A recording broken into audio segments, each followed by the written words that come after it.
A move on Tony Page. 34 yards on the interception return. And the extra point is good. And suddenly the Saints are in control, 24-13.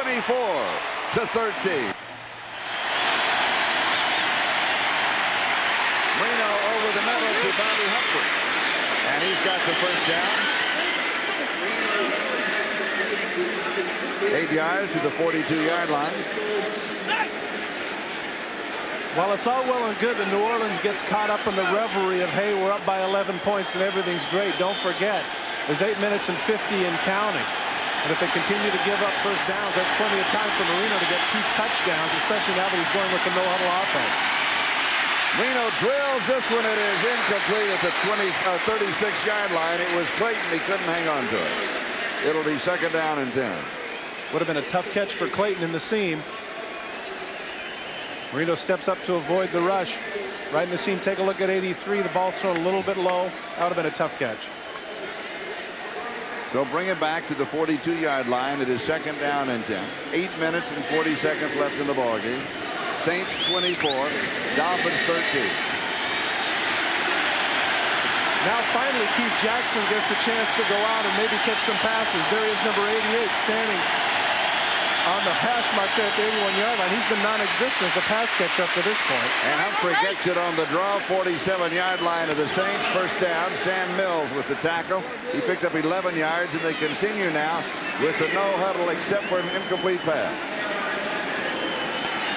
So in their hurry-up mode, 2-minute offense. First down, Saints 47. Marino scrambles out, and the pass is incomplete. Is he going to rule him down? Oh, boy. Marino doesn't like that one. Wayne Martin had him. Those of you that have been following the telecast throughout this game will recall earlier in the game, Hebert was in a similar situation. The argument that Haggerty is going to have here is his knee down. Looked to me like he was able to get it off just before. Is the knee down? Take a look. Down. Simultaneous. Very close call. But as a result, Wayne Martin gets his 10th sack of the season. And close calls go to the referee.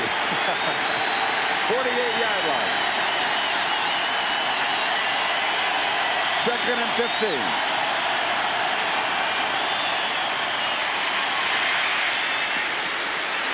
Pass is complete, far side to Banks. He'll go out of bounds. That'll stop the clock. 42-yard line of the Saints. Now with 7:38 left to play. Interesting substitution they have here now. Pat Swilling is coming out of the game, and Ronaldo Turnbull is in along with Ricky Jackson. So what they're doing here is they realize that every down is going to be a throwing down. They want to rest up their big studs down the stretch. And of course, outside of the 5-minute mark, once players come back on the field, they rewind the clock and it continues. And Ronaldo Turnbull, number 97, is a former first-round pick from West Virginia, so it's not as if they're being hurt here. Corner blitz was coming, and it is incomplete. Vince Buck was coming on the blitz, and Marino had to get rid of it. And his complaint to Duper, once again, is the fact that he's supposed to have blitz coverage. Duper looks over the sidelines, and he's screaming at the coaches. He's supposed to go with a slant there and not run the regular route, and that's what he's complaining about to Banks. He didn't see Buck coming, and as a result, that's the incompletion. Fourth down and 5, trailing by 11. Shula goes for it. 7:10 left of the game. The crowd wants to take an audible away from the Dolphins. Here comes a corner blitz. Incomplete.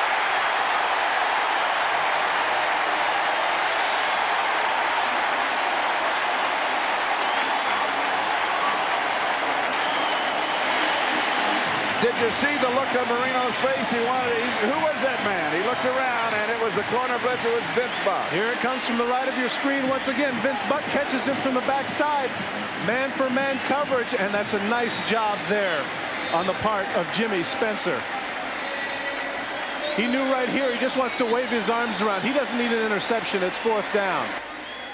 The Saints could only run 3 minutes off the clock on their next possession, so Dan Marino took over with just over 3.5 minutes left in the game. He needs 2 touchdowns.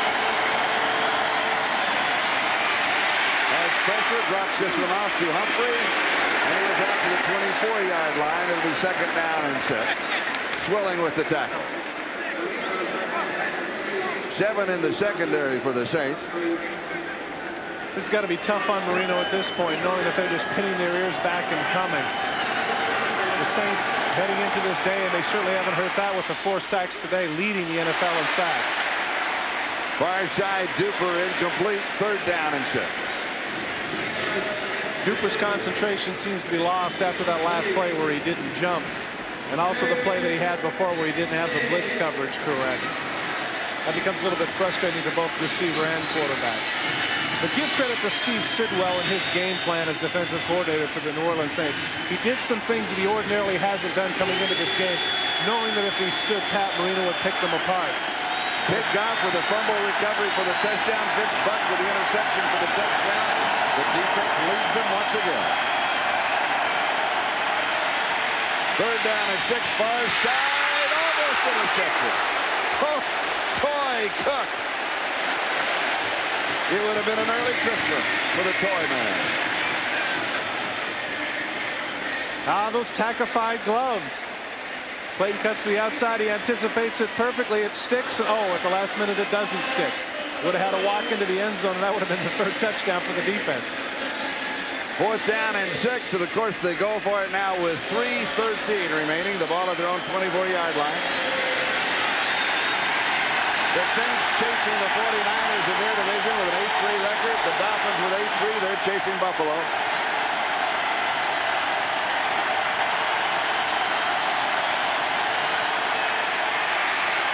He fires, 1st down and more. Fred Banks, 47-yard line of the Saints. The Dolphins are still alive. And what a throw by Marino. People right in his face. Put that right on the line in the seam to Freddie Banks. Great job by Marino. 29 yards on the play.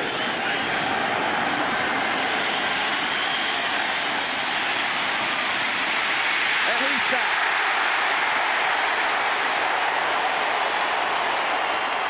Jim Wilkes of San Diego State, the former Aztec, gets it. Oh my, you got to thin the herd with that person in the crowd. It's time. Everybody getting on the act inside Jim Wilkes. Cutting along on a stud. He's able to get through Keith Sims and sack Marino. 2nd down and 20. 2:43 left to go. Saints by 11, 24-13. Marino rolls. He's chased. He's sacked again. The ball is loose, but they're going to mark it down. Ronaldo Turnbull was in hot pursuit of Dan Marino. And Turnbull won. Well, as we mentioned, coming in, giving the others a break. Watch him get past the tackle here, Dennis. He's got to get at least a little piece of him, even if Marino is rolling to the other side of the field. Mark Dennis just in effect lets him go, and Turnbull turns on the speed and catches Marino from the backside. Remember a moment ago it was 1st and 10 at the Saints 47. Well, now it is 3rd and 29 back at the 34-yard line.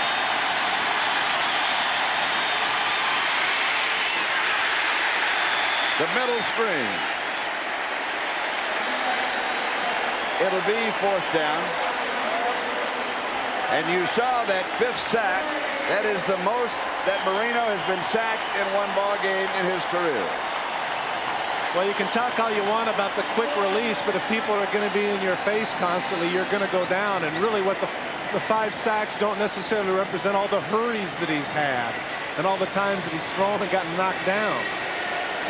Now this is 4th and 29. He'll set 2 wide receivers right, 2 left. He'll go deep. He has to, and he's got to do it all in a hurry. He throws back underneath the coverage of the hook and ladder to Humphrey. And he is out to the 49-yard line. That is not enough. The Saints hold, and they take over with 1:58 left to go in the ballgame. Shades of 1981 and Duriel Harris to Tony Nathan, but then again, maybe not. Here he laterals the ball, but there's just too much yardage to get. Nice try, and it looked good. But when they come back, the Saints are going to be able to run it out the clock. Well, the Saints were able to run the clock out, so they win it 24-13.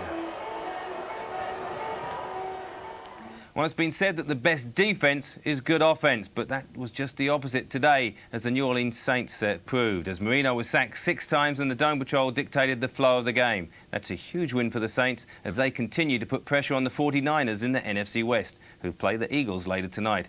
As for the Dolphins, well, Marino has been sacked 14 times in 3 games. That used to be a season total, and they really do need to improve their protection of him if they hope to move on in the playoffs. But it should be interesting. The Saints now looking excellent for the playoffs, I think, after that game.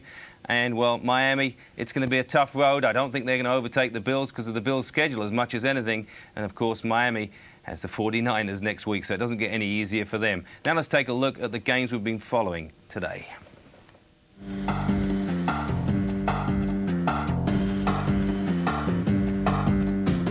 Into the final period, replacement quarterback Browning Nagels back in the game with no points to show for his day's work so far. He's down 20-0. But it was time to turn it on as he connected with Chris Burkett. And a couple of plays later, he went to Johnny Mitchell, this time for 19 yards. And then Rob Carpenter was his main man. It's Nagel coming back into the game, and finally the first score on the board thanks to Terrence Mathis waiting to lunge into the end zone. David Craig immediately replied to Nagel's aerial bombs when he found Jonathan Hayes, who took the Chiefs into field goal range. Nick Lowry, well, he sneaks it through the post. That's 304th field goal, which took him to the all-time number 3 spot in NFL kickers, 23-7. Dave Klingler trying to rally his team in the final period as they trail the Steelers 21-6, but Klingler just didn't have any protection as he felt the full weight of Pittsburgh's pass rush. Not once, not twice, not 3 times, but 4 times in the final period alone. 10 times in total today, which set a new record for the Steelers' defense. Not the happiest of start for a rookie quarterback, and maybe Boomer should have been in. So it's 21-9 on that final kick by Breach. Steelers winning it easy. Wow, what a game there for that poor quarterback, Gary. Boomer Esiason has been getting a lot of heat this year. Boomer's not been saying it because you don't want to say your offensive line isn't any good, but today it proved this is not just the problem. Nobody could have withstood that pressure, I don't think, today. The offensive line gave him no protection, but I was keeping a special eye on that game, and Klingler stood up well under fire. I think he could be the future of the Bengals, and like the Jets, they're going with a young quarterback knowing they'll lose now, but it could pay dividends in the future. Yeah, I think it's going to be interesting, but I would beg to differ with you on that, because I think Boomer's a pretty good quarterback, and why get rid of someone that's still good when you've got the question mark? Let him come on, let him do things, but heck, we'll see what happens there. Now let's take a look at the rest of the results that have happened today. And look at this, Chicago losing again today. That's 5 in a row. And Cleveland win it, that keeps them in the race. New England, well, how about those Falcons? 34-0. And the Washington Redskins, Matt Millen, one of their old linebackers, said they were going to come back, and they are coming back strong. That's a big win, 41-3 over the Cardinals. And the Packers, well, they win it 19-14 over the Bucs, and that certainly keeps them in the running as well. And that win right there by Green Bay means that the Dallas Cowboys must wait a little longer to claim their postseason place, as must Minnesota, who are visiting the Rams later today. Further up the California coast, the 49ers could move on, but as I said, they have to beat Philadelphia first in a late kickoff. So by tonight, we could have our first qualifiers for this year's playoffs. In our competition, we can also add another 2 names to our playoff to win a trip for 2 to Super Bowl 27 in Pasadena. Carol Clark of Dorset and David Vaughan of Middlesex also win an NFL starter jacket each for guessing the scores in Week 12 and telling us that Super Bowl 7 had the lowest total points scored. Well done, both of you. If you would like to enter, there's still time, and here's how.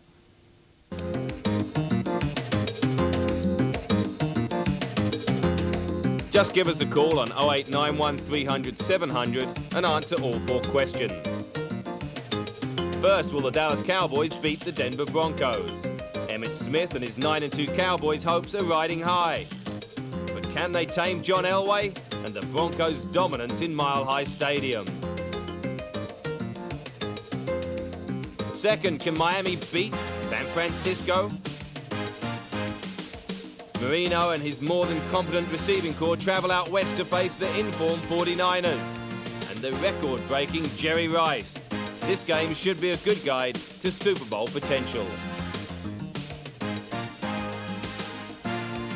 3rd, Minnesota travels to Philadelphia. Can they win? The Vikings' high-scoring defense will hope to keep their playoff momentum going. But the Minister of Defense, Reggie White, is determined to reassert his congregation as number 1. And last, where was the first Super Bowl held? The lines are open until 5 p.m. next Sunday, and the number to call is 0891 300 700. The average length of a call is 3 minutes, and calls are charged at 36 pence per minute cheap rate and 48 pence per minute at all other times. Well, there are 4 more weeks left to the regular season and 12 places in the playoffs to be decided. 6 berths will go to each of the divisional champions and 6 more to the wild cards, the best of the rest. From now on, every game is critical, every tackle crucial and brutal, and every point could make the difference between going on or going home. It's tough at the top. We'll be out on the road as usual during the week to bring you more reports and reflections on the regular season, as well as the playoff picture in our Playoff Action programme. That's late on Friday nights and at 11:30 on Saturday morning. If you're a 49ers fan, don't miss it.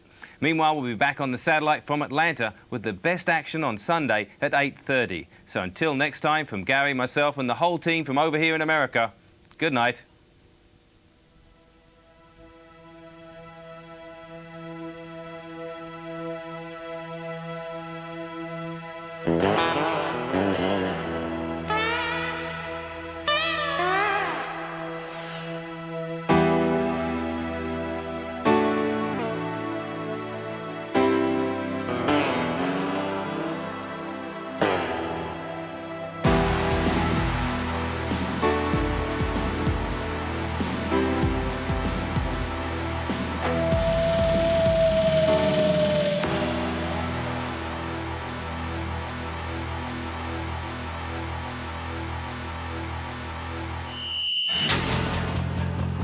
American football. 987. Sponsored by Budweiser.